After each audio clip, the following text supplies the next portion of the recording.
Universidad de Chile e infectólogo pediátrico de la Pontificia Universidad Católica de Chile.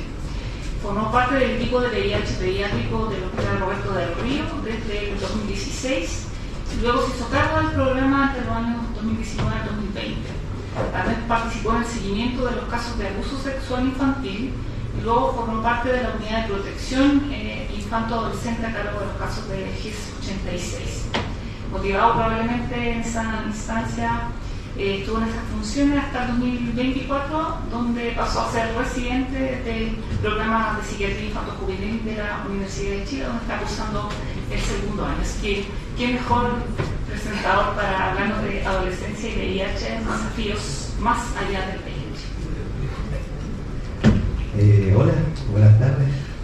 Vengo un poco acelerado porque estaba atendiendo pacientes recién antes que tuve que correr un poco.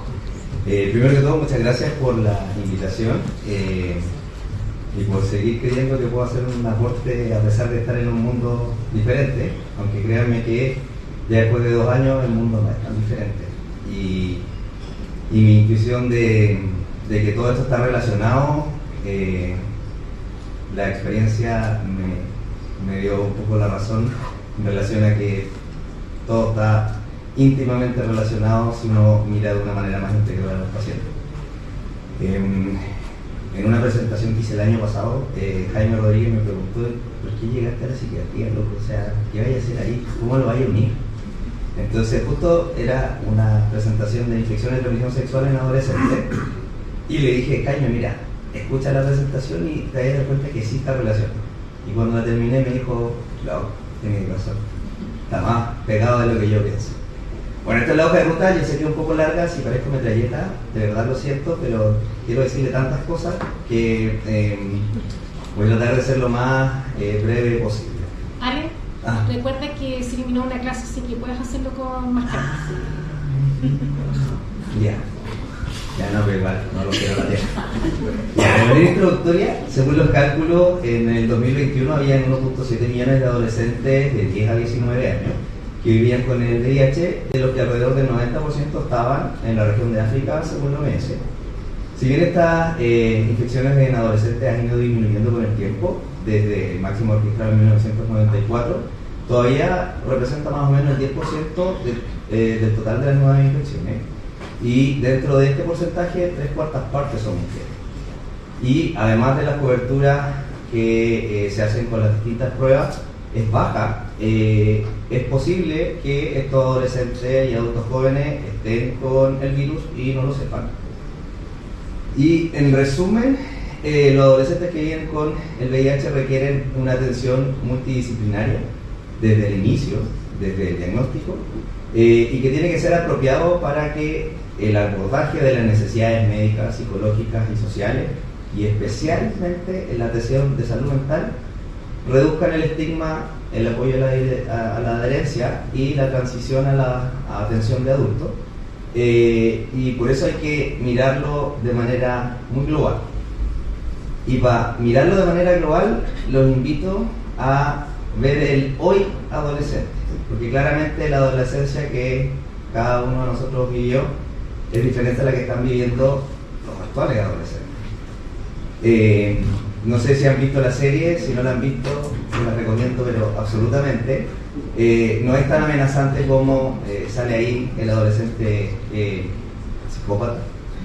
Pero nosotros estábamos acostumbrados al adolescente que está frente al PC, que a veces puede jugar con su papá o no, o con amigos, o que puede estar aislado con unos audífonos de la realidad. Pero esto se hizo aún más individualista, ya que se calcula que aproximadamente el 90% de los adolescentes sobre 13 años tienen celular propio. La mitad de ellos determina que la forma más habitual en que se comunica es a través del chat, no de manera personal. El 51% de los adolescentes tienen computador propio y aproximadamente el 46% de todos los adolescentes señalan que usan las redes sociales para conocer gente. Yo creo que los adultos jóvenes andan por ahí. 7 de cada 10 encuestados dicen que utilizan el nombre real en las redes sociales. O sea, no todos. El 89% asegura que conoce el concepto de la huella digital, pero solo el 11% conoce la definición correcta, que es como cuál es la huella que uno va dejando a medida que va integrando las redes sociales y a qué algoritmo finalmente pertenece. Solo el 52% verifica la información que comparte. Quizá en el adulto y en tiempos de propaganda política el porcentaje debe ser aún mayor para los adultos. El 55% afirmó que fue contactado por un adulto o por un desconocido a través de alguna plataforma, y 5 de 10 encuestados reconocen que en el hogar tienen horarios y tienen límites para conectarse. O sea, la mitad no tiene ningún límite. Y en este aislamiento al que están tendiendo los adolescentes, además tienen todas estas aplicaciones que, no sé, me imagino que obviamente WhatsApp lo conocen, TikTok también, Snapchat, Whisper, Badoo, Grindr, etcétera, etcétera, etcétera, etcétera. Y si uno va a las plataformas como dating, netamente para conocer personas, destaca que el Tinder, que no sé, acá, ¿cuántos tienen Tinder? Que levanten la mano. Ninguno, muy bien, qué raro. Pero quiero que se fijen en una cosa. El Tinder, si bien es cierto, tiene 1.578.742 usuarios. La duración por usuario único es aproximadamente en promedio de 2 horas 28 minutos. Pero en Grindr, que es menos de casi un tercio, 484.687, son en promedio 8 horas 36 minutos. Y obviamente estos adolescentes están expuestos a la ciberviolencia de género, al ciberbullying, al grooming, al sexting, a la invasión de la privacidad, a la sextorsión, ciberdelito, robo de identidad, revenge porn y la tecnoadicción. Y además, para sumarle un poco más de complejidad, está toda esta apertura a la identidad de género entendida como un constructo no solo social, sino que un constructo personal que tiene como elementos el sexo biológico, que es lo más básico que todos conocen, la atracción sexual, que durante los últimos 10 o 20 años se ha abierto un poco el abanico, pero la expresión y la identidad de género ha aumentado el abanico y llega a ser en más o menos 360 grados. Y además, a pesar de que mucha gente puede ser un poco reacia a esta realidad, estamos ciertos que de aquí al 2027 la extensión de la edad pediátrica va a ser hasta los 18 o quizás hasta los 19 años, y por lo tanto todos los que le hacían el quite, especialmente en edad pediátrica, atender a adolescentes, no lo van a poder hacer más. Igual va a ser un alivio para los que eran adultos, porque vamos a tener que entregar un poco más tarde a los pacientes, pero es una realidad que está. Y si bien es cierto, antes, hace 7 u 8 años, no había un programa o como un prototipo en atención primaria para la salud integral de adolescentes y jóvenes, que siempre se reclamaba de que no había las condiciones. Se han establecido programas como este, que habla de la salud integral de adolescentes y jóvenes, y tiene como áreas de acción el cuidado de la salud, la alimentación, la sexualidad, tus proyectos y cómo te sientes, con afiches y propaganda que llaman a que sea muy integrado y que vayan todos los adolescentes posibles. Y obviamente la alimentación es parte fundamental, y también la salud sexual. Y en todo este contexto hablan del hazlo por ti. Sin embargo, la adolescencia está íntimamente relacionada, y lo podemos ver especialmente después de la pandemia, con muchos trastornos mentales en la adolescencia.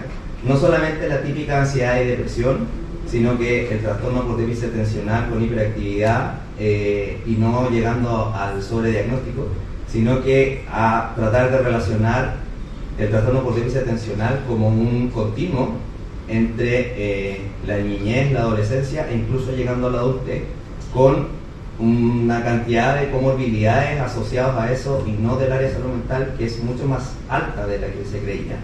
Obviamente, en el contexto de exposición a redes sociales, los trastornos de la conducta alimentaria son súper prevalentes.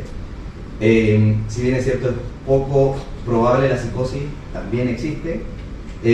Las autolesiones y el suicidio, como ustedes pueden ver especialmente durante los últimos 2 meses, es algo muy prevalente.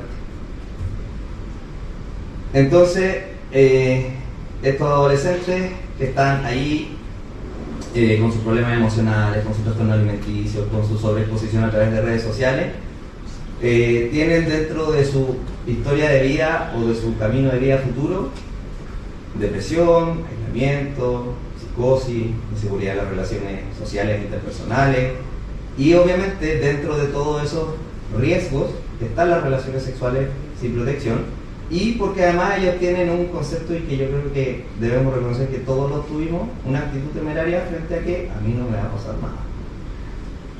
Entonces, en ese contexto, que yo no sé si ustedes lo ven así, pero yo lo encuentro súper amenazante,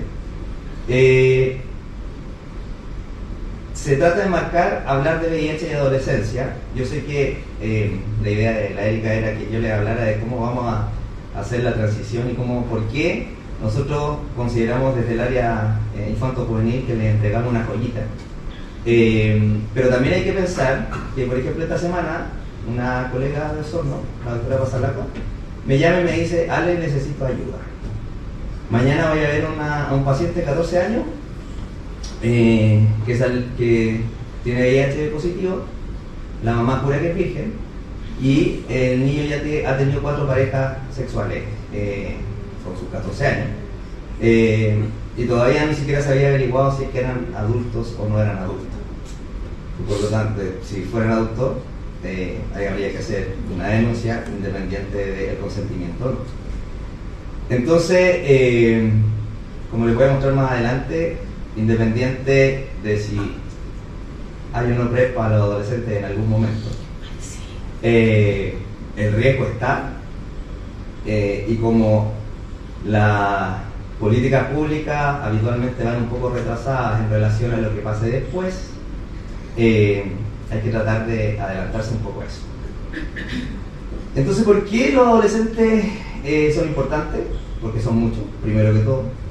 Porque hay un desequilibrio entre la cantidad de adolescentes que se infectan nuevamente y están circunscritos a la parte de salud, sino que tienen un contenido social, no solamente en política, sino que a un cuidado social y a un cuidado de la sociedad y la educación, que es fundamental para poder tener un mejor pronóstico.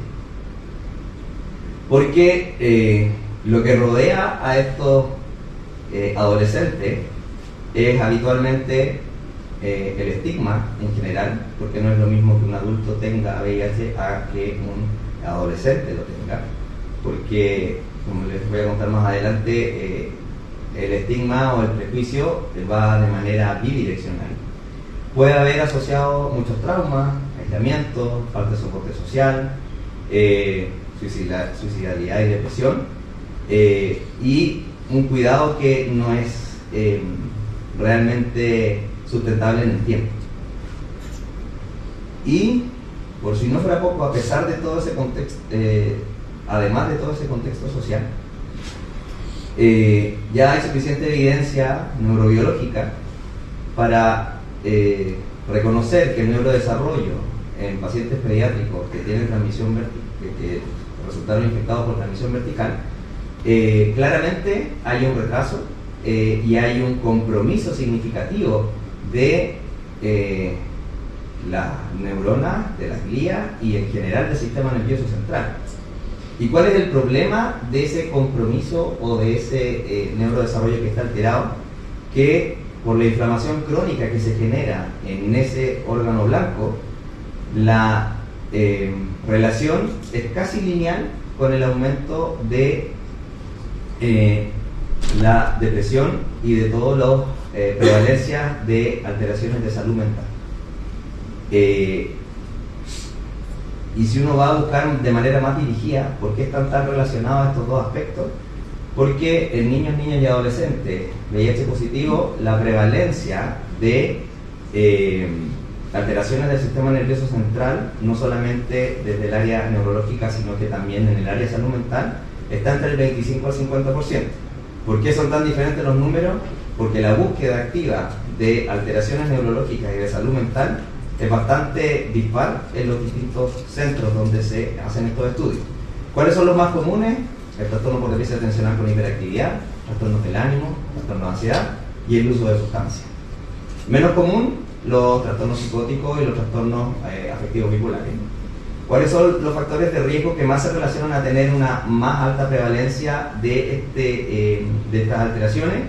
Tener el diagnóstico como enfermedad indicadora, un coeficiente intelectual bajo, un trastorno psiquiátrico del cuidador, la pérdida parental y el déficit de límite y en relación a los déficits de límites de crianza. ¿Y qué efectos puede tener el no hacerse cargo de esto? Primero, no tratar puede afectar evidentemente la herencia y obviamente los outcomes no solo médicos, sino que también los educacionales y por lo tanto el pronóstico de vida también. Y los adolescentes son más vulnerables a trastornos depresivos mayores, a deserción escolar, que sabemos que no solo en Chile, sino que a nivel global es un marcador de el desarrollo social que tenga una persona. Tiene además conductas sexuales de riesgo y abuso de sustancias. Y desde la otra vereda, cuando el adolescente tiene conductas de riesgo, y en este estudio que se muestra los riesgos asociados a conductas sexuales de riesgo, si ustedes se fijan acá, donde se aumenta la prevalencia de todas las infecciones de transmisión sexual, no solamente VIH, sino que el resto también, es con el chemsex. Me imagino que ya están acostumbrados, y uno dice, claro, el adulto y todo. Yo en este rato estoy pasando por el Horvitz, y en general el inicio de consumo de droga es alrededor de los 12-13 años. Así que si tienen hijos en esa edad, si pueden hacer el test de orina al llegar a la casa, sería muy bueno. Y además que como buen adolescente temerario, no ven, le pierden el temor a esto porque la percepción de riesgo es muy baja y por lo tanto el uso del preservativo, ahí ustedes lo ven en frecuencia en los distintos tipos de conductas sexuales, es muy bajo. Y en este otro estudio que encontré, que fue con el que Jaime entendió por qué estaba tan relacionado la psiquiatría y la infectología, muestra que de acuerdo al trastorno de salud mental que se tenga, aumentan los riesgos y aumenta la frecuencia y la coinfección de distintas infecciones de transmisión sexual. Y eso incluye no solamente evidentemente la esquizofrenia con su psicosis o su paranoia, sino que lo más importante son los trastornos afectivos bipolares, el trastorno de control de impulso y además el trastorno por déficit atencional con hiperactividad, que un trastorno por déficit atencional no tratado tiene 3 a 5 veces más riesgo de tener un episodio depresivo, 5 veces más riesgo de embarazo adolescente y además tiene 4 veces más riesgo de trastorno de uso de sustancias y de conductas sexuales de riesgo. Y en cualquiera de los dos contextos, transmisión vertical o develación diagnóstica, ¿cómo se puede hacer? Hay 3 alternativas. No revelarlo, porque mis razones, una revelación parcial o la revelación franca. ¿Y de qué va a depender si develo o no develo el diagnóstico a este adolescente?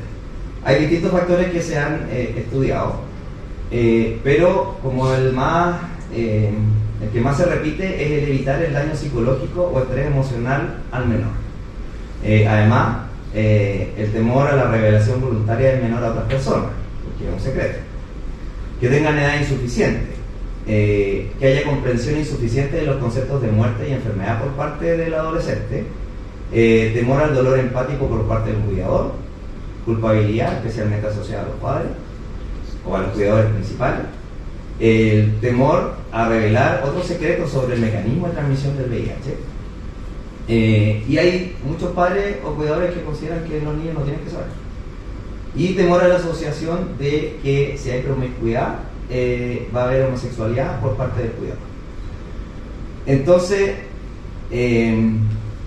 cuando uno ve estos papers y los estudios, uno ve, los contrasta con las realidades que uno ve con los pacientes. Cuando yo estaba a cargo del programa en el Roberto del Río, pasó que una niña de 9 años se le hizo el diagnóstico, y todos temían mucho de si le hacemos o no le decimos. Entonces, cuando yo le estaba tratando de explicar que ella tenía una enfermedad crónica, ella me ponía cara como que no sé si, no entiendo qué me quieres decir, y ya me aburriste. Esas eran sus dos caras. Entonces yo le dije, a ver, ¿quieres saber qué te pasa o tú sospechas algo? Y finalmente la niña, cuando le dije el diagnóstico, me dijo, yo ya sabía, porque me indicó el mismo medicamento que tiene mi mamá, y solo tenía 9 años. Entonces la edad insuficiente es súper relativa. El evitar el daño psicológico o estrés emocional al menor, me acuerdo de otro paciente, del José, que de un rato para otro se puso súper oposicionista, que no quería contar, que no quería hablar, que respondía con monosílabos, y no entendíamos qué había pasado, por qué de ser un niño con trastorno del espectro autista, con alta funcionalidad, de grado 1, con no mucha ayuda, que era súper obediente y todo, ya tenía 14 años y la mamá y la abuela no querían decirle, hasta que nosotros le dijimos, ¿saben qué? El niño ve su receta, tiene internet disponible, o sea, no sacamos nada con seguir escondiendo algo que en realidad no estamos escondiendo. Lo que estamos haciendo es no contarle la verdad. Entonces, cuando le contamos finalmente, lo hicimos en grupo y todo, ahí inmediatamente después de contarle el siguiente control, él volvió a ser el adolescente condescendiente, muy obediente, porque en realidad lo que concluimos es que él estaba enojado con nosotros porque nosotros no le habíamos dicho la verdad a él. Entonces, todos estos factores uno los tiene que tomar en cuenta, evidentemente, pero hay que hacerlo personalizado y entender cuál es la realidad de ese paciente, cuál es la realidad de ese adolescente, en qué contexto vive, y tratar de ser empático, ponerse en el lugar de él y tratar de mirar con sus ojos qué es lo que está viviendo. Y finalmente, transitar a la vida adulta. Me imagino que todos, ya como adultos, recuerdan la transición a la vida adulta de manera traumática, no traumática. Yo encuentro que la vida adulta es más traumática que la transición a la vida adulta,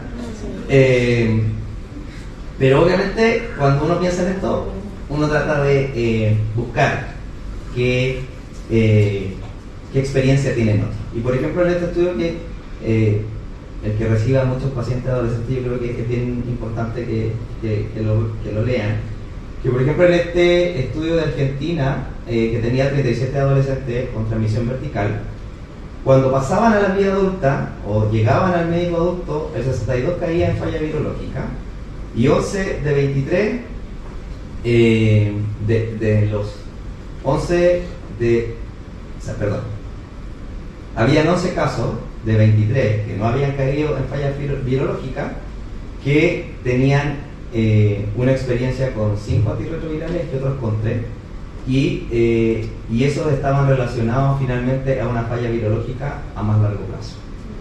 En este estudio en Brasil, 41 adolescentes, pero solo 39 eran por transmisión vertical y con una edad promedio de 19 años.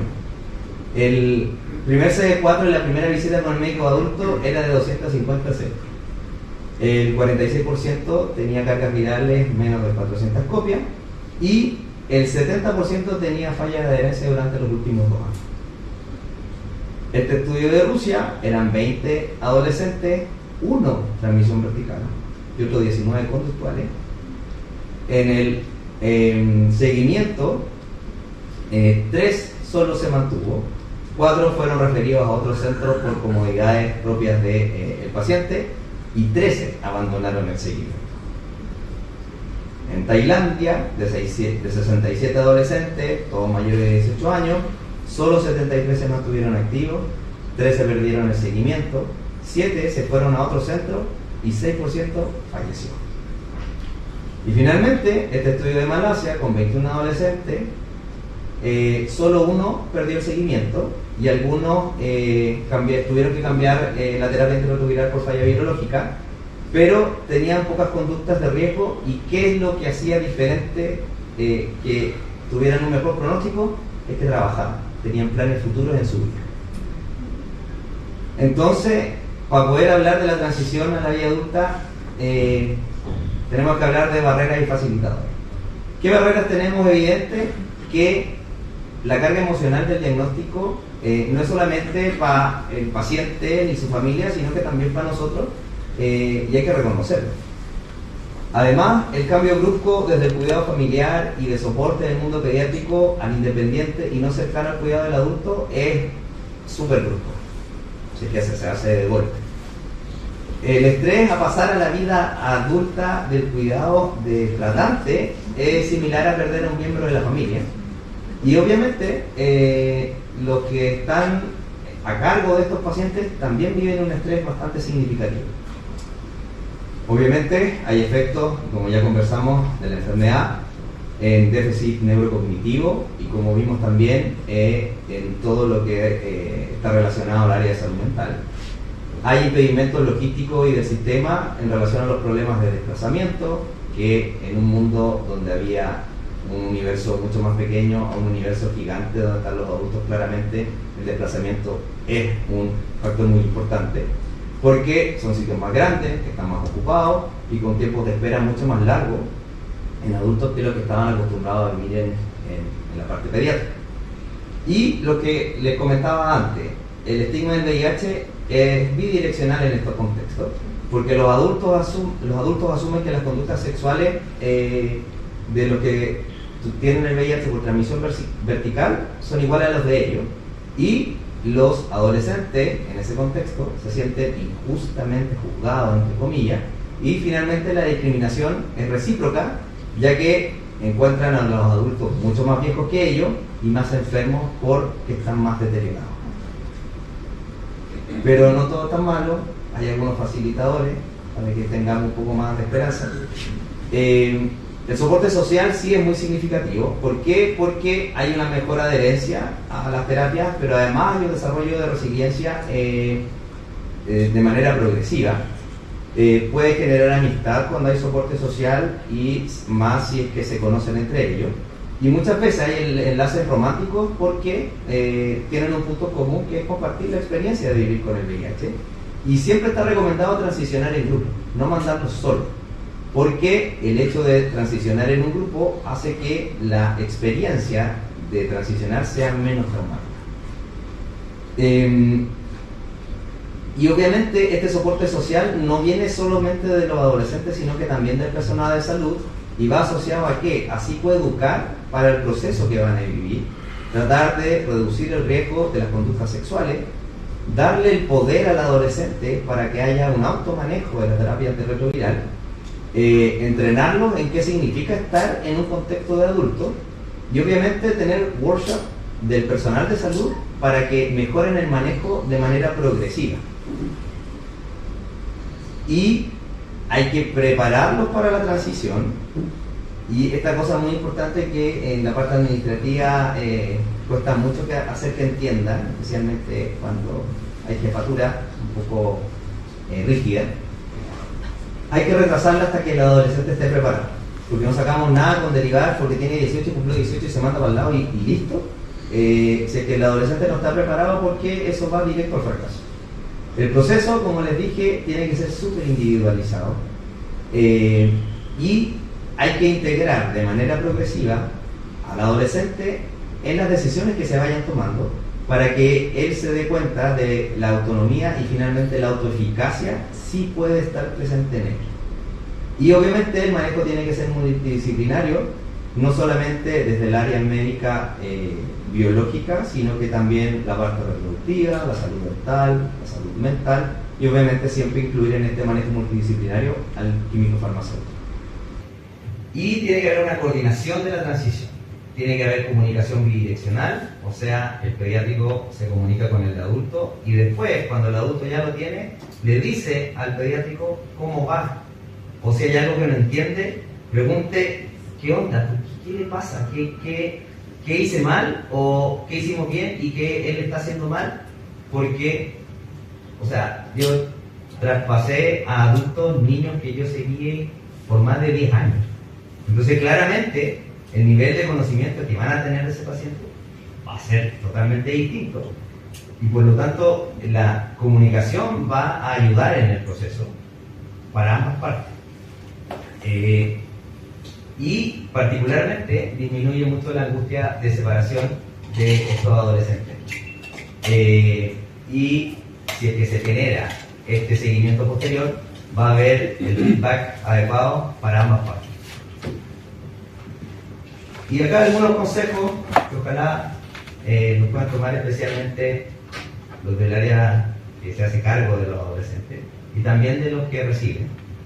Y estos consejos para mejorar la práctica tienen 3 focos. Primero el paciente, el personal de salud y también el sistema.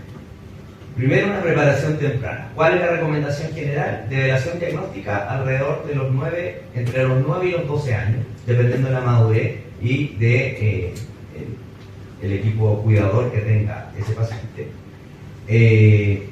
Y desde ya a esa edad, con la develación diagnóstica, uno tiene que partir el proceso de transición.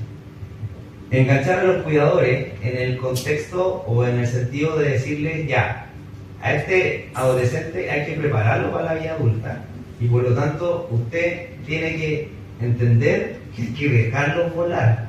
No hay que ser tan sobreprotectores porque si no el desarrollo de habilidades como con cualquier otro adolescente no se genera. Hay que establecer la diferencia entre el sistema pediátrico y el adulto desde el principio y además entenderlo y además prepararlo de a poco, como por ejemplo que nuestros pacientes adolescentes inicialmente se veían mensualmente. Y si mensualmente los veo, los saludo, los peso, los mío, o hago distintas cosas, si llegan de adulto y lo ven cada 4 o cada 6 meses, se sienten abandonados, entonces no lo están pescando, ya no se preocupan de ellos, y es todo un duelo en relación a pasar a adulto. Entonces, ¿qué es lo que tenemos que hacer nosotros desde el área pediátrica? Durante los últimos 2-3 años, evaluarlos cada 6 meses. No más que eso. Y para disminuir la ansiedad, ir a mostrarle gráficamente, mira, acá te vas a atender. Y es que no les baja la ansiedad eso. Porque el no saber dónde voy a llegar, no tener la anticipación, que va muy relacionado al apego, es muy importante para el adolescente y en realidad para cualquier ser humano. Utilizar instrumentos que evidencien si es que el adolescente está adquiriendo la autonomía o no. Y, como les decía previamente, hacer partícipe al paciente de las decisiones, con cosas simples. Una cuestión tan simple como, ya, te tenés que poner esta vacuna. ¿Cómo lo vais a hacer? ¿Qué día querís? ¿En qué mes? ¿Qué día? ¿Cerca de tu cumpleaños o no cerca de tu cumpleaños? Es como hacerles creer que ellos fueron los que tomaron la decisión. O con una cosa tan sencilla de cada cuánto tiempo te veo, puede entrar que esto es necesario o no, y así un montón de cosas. Y el personal de salud, como les decía, la comunicación bidireccional es fundamental. Entender de que ninguno finalmente se va a convertir en experto en el área del otro. Por lo tanto, siempre vamos a poder aprender de la experiencia del otro. Y en relación al sistema de salud, claramente el ideal sería tener una clínica adolescente que no solamente viera a los pacientes de VIH, sino que viera al adolescente en su contexto general. Pero son muy pocos países los que tienen esa realidad. Y hay que ajustarlo a la realidad que tenemos acá. Y muchas veces pasa que los adolescentes se van con el FONASA, el tramo o las distintas situaciones y no cachan nada de qué significa eso. ¿A qué tienen derecho? ¿A qué pueden hacer? ¿A qué pueden acceder? No tienen idea. Y eso hay que enseñarles. Y quería compartirle esta experiencia que vivimos en el Roberto del Río hace unos años, que fue, me imagino que la gran mayoría sabe, un poco ruda. Y partimos con, como les decía, con educación. Educación, mucha educación. Educación para el hospital en sí, pero también para los pacientes, en relación a salud bucal, a cómo se deberían alimentar, y un taller de sexualidad para los papás, para los pacientes, y, como ustedes me imagino que saben, a un taller de sexualidad para incluso el hogar Santa Clara, que es donde están hay muchos adolescentes ahí. Y fue muy entretenido hablar de sexualidad con monjas. Era una cosa que jamás me imaginé, pero fue súper enriquecedor, porque por mucho conocimiento que uno tenga, la perspectiva que puede dar una mujer que cuida a niños es fundamental en cómo se establece el concepto del cuidado.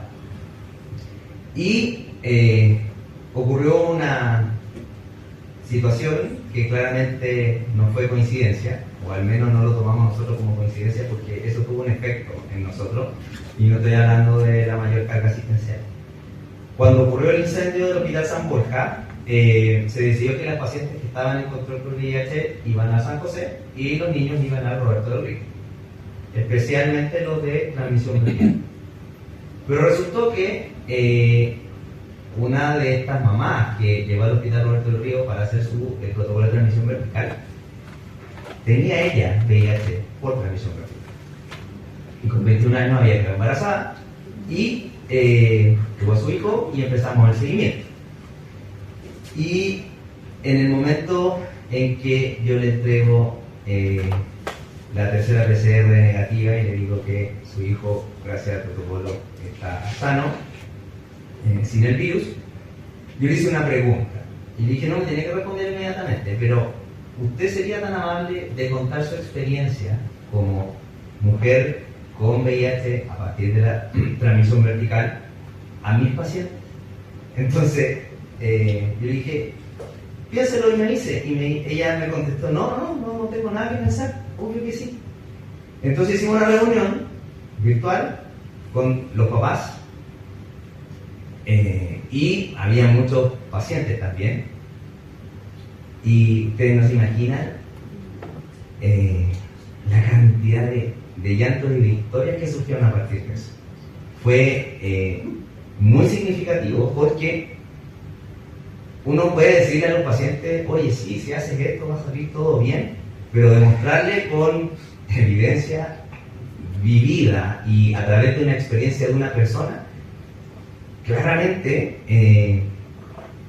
el aprendizaje, el entendimiento y la internalización del proceso es totalmente diferente, porque pasa por el corazón, entonces es distinto. Y además, nosotros tomamos esto como una graduación. El pasar a la vida adulta desde los 18, 19, 20, y la que tenía más edad tenía 21, hicimos una ceremonia de titulación, de graduación en realidad, porque iba a pasar a otro grado, y invitamos al director del hospital, y también invitamos a quienes los iban a recibir en el hospital de adultos, incluyendo a los médicos, a el equipo de matrones que lo iba a tomar en el otro lado, y también los psicólogos. Y hicimos esta graduación, y los adolescentes estaban muy contentos, los papás estaban muy emocionados, y las fotos que les mostré fueron las fotografías que los papás subieron a las redes sociales. Y Además, hicimos toda una convivencia para las distintas fiestas, que también fue muy significativa, y también incluimos al equipo de adultos. Entonces, después de todo esto, ¿qué me gustaría concluir con ustedes? Que la transición es un proceso, por lo tanto debe ser en el tiempo, preparando al paciente, a sus cuidadores y, aunque nos cueste reconocer, a nosotros mismos como personal de salud. Es un proceso individual y por lo tanto no puede tener un límite de edad categórico. No me pueden venir a decir, no, que tenéis que pasarlo a los 18 años. Si el paciente no está preparado, no puedo. De hecho, incluso en el NIH hay una foto que muestra la adolescencia y la lleva hasta la edad 24. Así lo muestra. Creo que es mucho, pero igual es un concepto. Es fundamental la comunicación efectiva entre ambos equipos, ya que es la única forma de mejorar cada proceso individual, ya sea del adulto o del pediátrico. Debe haber una continua atención entre el mundo pediátrico y el de los adultos, no solamente los pacientes, sino que nosotros. Y debemos acompañar en el proceso de convertirse en adultos, para lo que debemos dejar de ser paternalistas y sobreproteger. Eso a los pediatras no les puede dar. Y el amor también implica saber cuándo dejar partir y permitir que ellos forjen su propio camino, porque si no, las tortuguitas no quedarían solas en el camino hacia el mar. Esto no todavía. Quiero agradecer. Y bueno, los niños saben que yo soy más que y primero agradecer al equipo que nos acompañó en este proceso. Obviamente a los pacientes, a mis papás y esta mentora que me dejó esta gran responsabilidad y que es parte responsable de lo que estoy haciendo ahora. Muchas gracias.